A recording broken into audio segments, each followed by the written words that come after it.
Sam likes to move it. A methyl group, that is. So the amino acid methionine can be used as a methyl donor. So methyl is a CH3 group, and basically what happens is that in this really weird, cool reaction I'll show you, so methionine is actually going to do this. It's going to rip off these phosphates. It's going to attack the it's going to nucleophilically attack the carbon of, like, the 5' carbon of the ATP. It's crazy, right? Like, we're normally used to it, like, attacking, like, a phosphorus, tasting a phosphorus. It's going to kick off all of these phosphoruses. And these phosphoruses are going to get broken up and hydrolyzed, and this is going to provide energy to help make this favorable. And this has all been super helped out in an enzyme. What happens now is you have this molecule called S-adenosyl methionine, or SAM, sometimes called adoMet. Now, when you have this is now positively charged. You can't see it here, but it's positively charged. When this is positively charged, sulfur is not happy being positively charged. Sulfur is electronegative, so not as much as oxygen, as we'll see, but it's still electronegative. So that means it likes electrons. It likes pulling on electrons, and this is like the opposite of that. And so this positively charged sulfur is not very happy. It's going to be pulling electrons away from the carbon, from this carbon of the methyl group that it's attached to. So now this is going to become electrophilic. So it is going to be wanting more electrons. And so it's going to be subject to nucleophilic attack.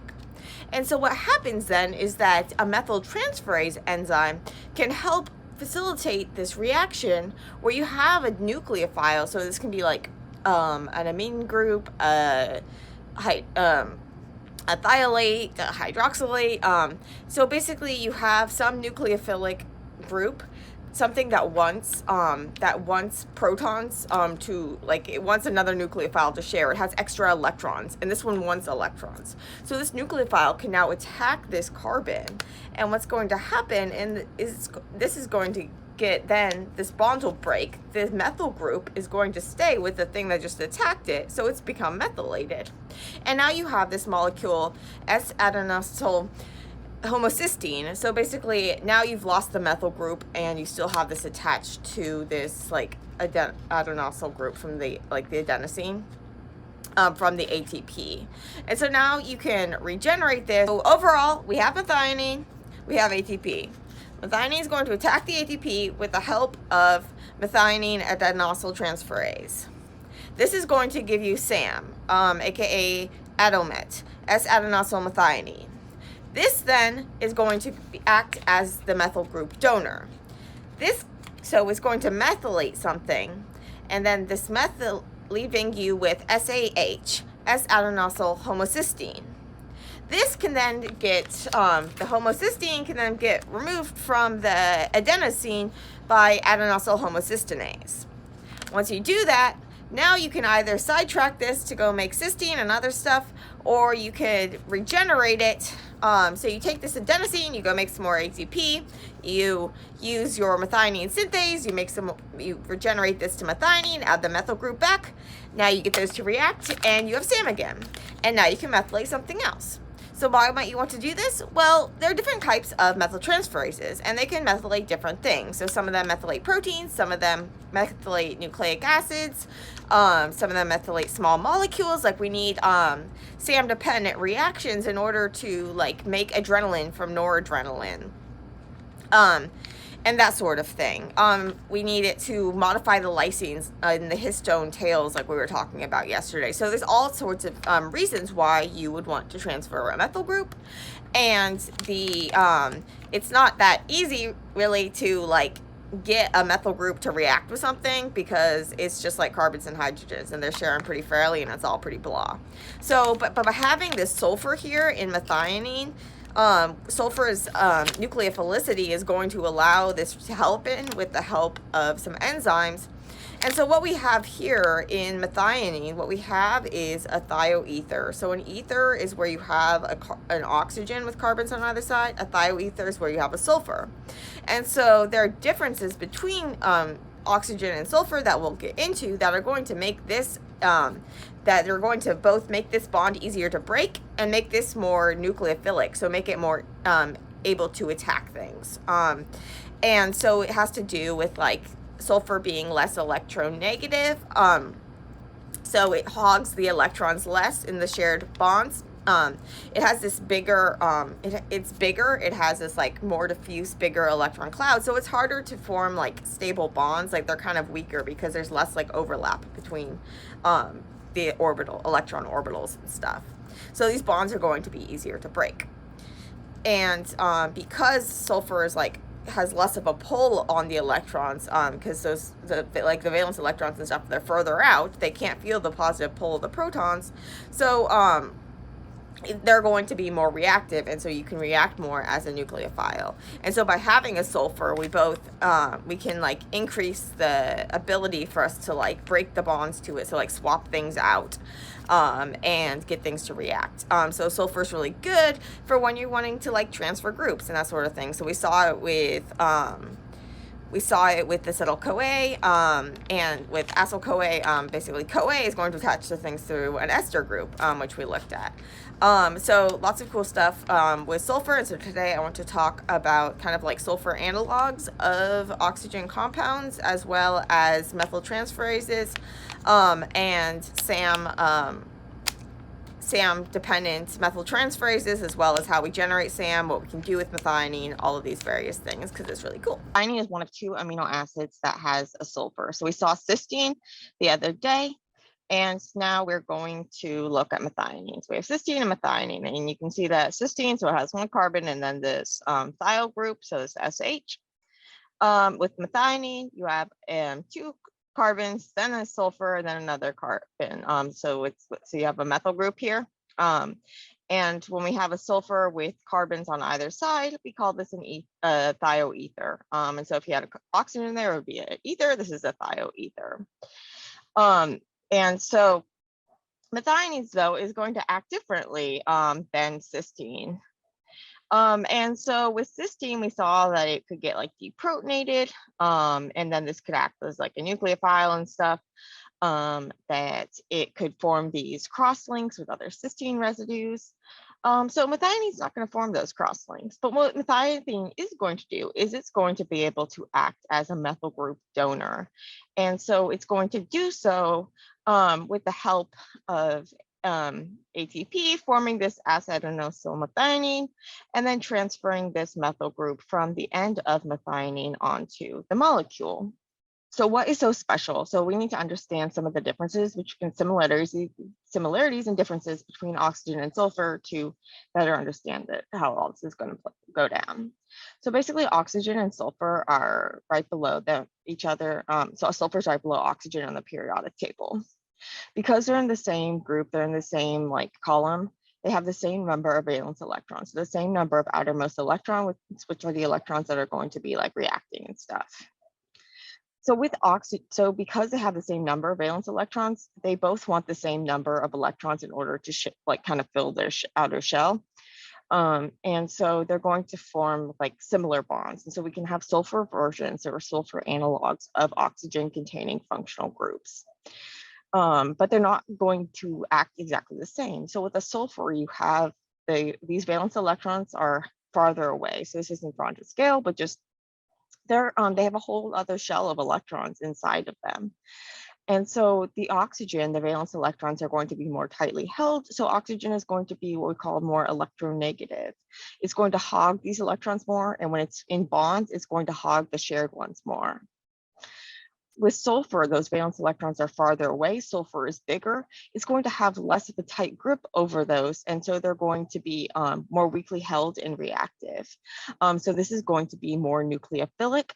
And this is going to allow it to do these nucleophilic attacks that we will want to do, where it attacks an electrophile to form a new bond. And with oxygen, it's it's more electronegative, so it's going to have a tighter hold. And it's going to also, because it's smaller, it's going to be able to form like stronger bonds with things. So with the sulfur, when you're forming a bond, you're like overlapping regions of your electron clouds. If you have a super big atom like sulfur, it's kind of like hard to, it's kind of like if you have like a person with like a super big hand and like a really tiny hand and you're trying to shake hands, it's kind of awkward. And so those bonds are going to be weaker. So we're going to be able to more easily break bonds to sulfur than we would to bonds to oxygen. And so, or bonds to carbon or any of the other like second row elements that have just like this, their valence electrons are closer held to the nucleus. With sulfur, they're further away. And so it's going to be less overlap. And so these bonds are going to be weaker and easier to break. And so then we can use things like we can Thio Esters or Thio Ethers, we can break these S carbon bonds in order to like make new things. But because oxygen is more electronegative, it's going to be a stronger base. But a thiol, so basically, no pun intended. So a thiol is going to be more acidic. And so basically, it is going to be easier to deprotonate a thiol. So it's easier to pull off this hydrogen. But the hydroxylate is a stronger base. And so basically it will be, this is going to be more it's going to want to be protonated more. So this is going to be more desperate to grab a proton than the thiolate. So the thiolate isn't as desperate to grab a proton, so it's more likely, so it's easier to get deprotonated. And remember, you can think of this too as that whole like sulfur's bonds to sulfur are weak. And so this is going to be weaker. It's easier to deprotonate the thiol. But the thiolate is so the hydroxylate is going to be more reactive as a base, and the thiolate is going to be more reactive as a nucleophile.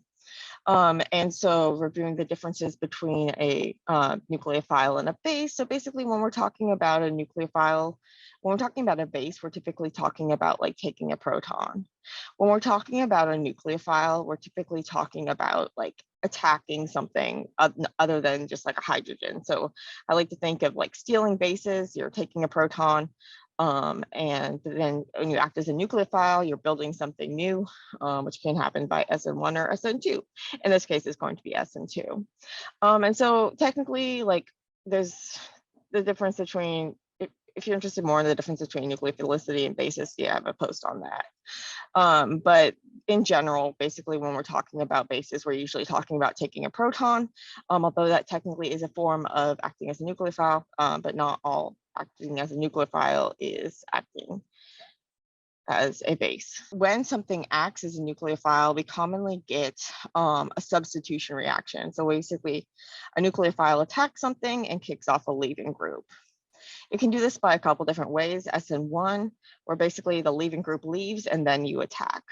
Or SN2, where the nucleophile attacks at the same time that the leaving group leaves. So it's like this concerted reaction. And this is what we're going to see in the case of our, this methyl transfer reactions. Because although those like bonds are weaker and stuff, the methyl group isn't just going to pop off. And so you're not, we need to make it, first we're going to make a better leaving group, and then we're going to make it like more tacky and we're going to do stuff, but it's not just going to pop off by itself, which we would need to do if it was an SN1 reaction. So it's called SN1 because it's like the rate limiting step. So the slowest step is the leaving group leaving. And this is only depending on like a single molecule. Whereas here, you need both molecules. This is like your slow step. Well, it's like a single step and it involves two molecules. So we call it SN2. And the reactions we're going to see are SN2. We'll get more into the details in a minute, but the basic overview is that we're going to have methionine. It's going to react with ATP. It's going to attack this carbon. It's going to kick off these phosphates, give you a nice little energy boost. Now you have SAM. Then this methyl can get transferred to something, and then you have SAH. And so overall then, if you want to you do this reaction, you can then use adenylyl homocysteine. So this enzyme can then break off this homocysteine, which can then be used to make cysteine, and it creates methionine, adenosine, which can be used to make more ATP. And then with the help of this N5-methyl tetrahydrofluorate, this methionine synthase enzyme can then put that methyl group back on methionine, and it can react again. And so you can get this cycling. And so this THF, if you're wondering about it, it's like tetrahydrofolate. And so it is, it can be used to help to regenerate the methionine from homocysteine. And it requires vitamin B12 as a cofactor. So sometimes you can have similar medical problems if you have like a vitamin B12 deficiency or a folate deficiency, because they're like working as a team here. With that S-adenosyl homocysteine, basically in order to make the cysteine from it, so when we look at homocysteine and we look at cysteine, so what we're trying to get, we can see that there's an extra carbon group. So something's not going to add up. We're not just going to like erase a carbon group. We're not just going to yank out a carbon group. Instead, what we're actually going to do in order to make cysteine, we're going to take that homocysteine and we're just going to put the, we're going to use the sulfur from the homocysteine, but then onto a serine backbone. So we're going to basically replace the OH from serine with this sulfur group. With the help of a couple different enzymes, and this is going to give us cysteine and alpha ketobutyrate. So this is how we can make cysteine from it. So the first reaction is actually going to be making this SAM, and we'll look more in detail at the actual mechanism in a minute. I'll show you this cool website. But basically, yeah, it's really weird. So we talked about how sulfur was how it was nucleophilic. But I mean, like, you wouldn't expect it to be like that nucleophilic to be able to like attack a carbon. But with the help of this enzyme, and because basically this carbon, this phosphate groups, so these oxygens are really electronegative, and so they're going to be like draining the electrons from like whatever they're attached to. And so they're going to be, this is all going to be like draining away from this carbon, making it more electrophilic. And in the active side of the enzyme, it's going to help aid the process. And so that you can get attack here. This is going to release this ATP. So it's actually going to, this is going to break into like this orthophosphate and pyrophosphate, and then these can break further. So you get like 3 individual phosphates, and you get a huge energy boost, because this is basically like a clamp spring and you're breaking it open. And so this is going to give you like that energy boost to make it more favorable, and it's going to prevent it from going back in reverse, because these phosphate groups aren't just going to link up and then join back up and then kick that back off. That's not going to happen. And so this is going to make it basically irreversible.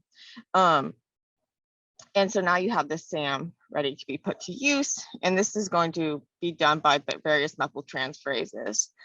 So most of the methyl transferases use like this SN2 reaction. Some of them actually use like a radical reaction, so like involving single electrons. So these are like, there's some pretty cool stuff, but I'm not going to go into that. But basically, when you have SAM, you have a positive charge here. And so sulfur's not as electronegative as oxygen, but it still doesn't like being positively charged. Like, it's still electronegative. It's still towards the right of the periodic table. So it has, as you move to the right, you're adding more, like, so as you move to the right, you're getting more electronegative because you are adding more protons, so you have more of the pulling power. As you go down the periodic table, you're getting less electronegative because those valence electrons are going to be further away. So you have like, they're shielded by the inner electrons more. So sulfur is going to be electronegative, but not as much as oxygen. And so electronegative things want electrons, they don't. And this plus is telling us it doesn't have enough electrons. So it has fewer electrons than it has protons. So it's not happy. It's going to be pulling electrons like however it can. And so it's going to be basically pulling from this carbon. This is going to make this partly positive. It's going to make this an electrophile. So this is it's vulnerable to nucleophile attack. And you can have this attack come from various places. So it's often like an amine, a hydroxyl or a sulfhydryl, usually in their hydroxylate or thiolate state. So they get deprotonated, like in the active site of the enzyme. They're like getting that proton yanked off to make them really nucleophilic and attacky. And then what's going to happen is that nucleophile can then attack the carbon. When it attacks the carbon, now you're going to get one of those like 4-membered intermediates like we saw in the, like you're going to get this 4-member transition state. Like we saw with the SN2 with like the umbrella flipping, and then this is going to get stuck on this methyl group will get stuck on your nucleophile, and then you get S-adenosyl homocysteine, and then this can then be used in like regenerated and all of that stuff with the whole pathway that we just looked at. You can also have this nucleophile can also be like a pi bond, so like a double bond. So this is this DNMT, DNA methyl transferase. And so basically in the active site, there is a thiolate from a cysteine group. So this is showing the cytosine methylation at C5. And so it's not nucleophilic. This carbonyl is making it non-nucleophilic because you have this resonance stabilization. This is basically what it's showing. But then once you have the cysteine attack, then you convert that into a nucleophile, and then it can undergo methylation. So that's basically what this figure is showing. And so more in the paper if you are interested. I will post the link. As for the methionine adenosine transferase, so this is a pretty cool. I found this site, this like EMBL and EBI mechanism and catalytic site atlas, and they actually have like information about like all the proposed mechanisms and stuff for various enzymes. So this is the methionine adenosine transferase. This is the one that's going to help methionine attack ATP and kick off the phosphate groups. So you can see here like a tetramer and then the active sites. We want to show the active center. You can see the active centers here kind of like in a cleft between the dimers. So you can actually see like the different steps and the proposed mechanism. So basically in the first step, we're going to have this sulfur attacking, and you're going to have, it's like this is all concerted. So basically this is the bond that we're breaking, and this is the bond that we're making. And so first of all, just notice that like in this binding site, look how many, like there's arginines, lysines sticking in, these like positively charged, they're helping stabilize this ATP and hold it in place, because you have this like negatively charged thing. So you want these positively charged residues sticking out to help. And you even have metals in there too. So there's like magnesiums here helping coordinate it all. And so it's just like enzymes are just really awesome. So I'm a little confused by how the diagram's written, but basically you're gonna have your the sulfur is going to attack. This is going to break off. Then this, there's a lot of things, stealing things and overlapping arrows. But basically what's going to happen is that you're going to be left with this S-adenosyl methionine, as well as this orthophosphate and pyrophosphate that can then get cleaved further to give you more hydrolysis. And it's all being helped out by all of these like positively charged residues and stuff. And what I really like is that you can see the various roles of all the different things, and like stabilizing things, holding a metal, accepting a proton, all of these various things. And so I think it's a really cool website. I need to explore it further, but thanks to all of these people who contributed to this. So very cool. So yeah. So I've already seen a few examples of when you would want to transfer it from a methyl group, for example, with post-translationally modifying proteins. So we saw how lysines the histone proteins. So the histones are these little proteins that the DNA is coiled around. They have a lot of lysines, and these lysines are going to, they can get post-translationally modified. So after they've been incorporated into the protein, they can be modified by methyl transferases that can add like a methyl group, or acetyl transferases that can add an acetyl group. And so this provides like binding sites and stuff for regulatory factors to help regulate gene expression. And so this methylation is happening usually in a SAM-dependent manner. So it's relying on methionine to provide that methyl group to the substrate, so to like the protein tail, with the help of the adenosine to form that SAM. We also see this in the conversion. So we looked the other day at the conversion of noradrenaline to adrenaline, or aka norepinephrine to epinephrine. This PNMT, this phenylethylamine and methyl transferase, it's going to use SAM. It's going to use this adenosine methionine in order to transfer this methyl group onto noradrenaline. We also see it in the making of melatonin from N-adenosine serotonin. We have SAM here transferring from to serotonin, this hydroxyl group, we're going to add a methyl group. And so you can see in these cases, here we can have this like oxygen acting as a nucleophile. So sorry, that was kind of just like dove right in, but I just thought it was really cool, and I got to go back to work.